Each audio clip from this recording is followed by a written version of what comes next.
ఉంది కూటమి ప్రభుత్వం వచ్చి 1 ఇయర్ అవుతుంది. గతంలో జగన్ గారు ఉన్నప్పుడు ఎలా ఉందంటారు, ఇప్పుడు ఎలా ఉంది? జగన్ గారు ఉన్నప్పుడే బాగుందండి. ఇప్పుడు మరీ అధ్వానంగా ఉందండి పరిస్థితి. వైసీపీ కార్యకర్తల మీద కేసులు పెడతాం కానీ ఏదైనా కానీ మరీ అధ్వానంగా ఉందండి. సేమ్ బాలా. అసలు ఏం బాగలేదండి. మరి యువతకి ఎలా ఉందంటారు?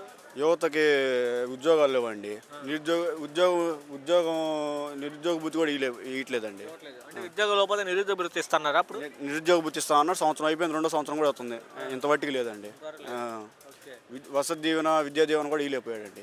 ఫీజు రింబర్స్మెంట్ కూడా ఇవ్వట్లేదా? ఫీజు రింబర్స్మెంట్ కూడా ఇవ్వట్లేదండి. చదువుకోవడానికి ఇబ్బంది ఉంది ప్రజలు. చదువుకోవడానికి ఇబ్బందిగా ఉంది. చాలా మందికి ఇబ్బందిగా ఉందండి.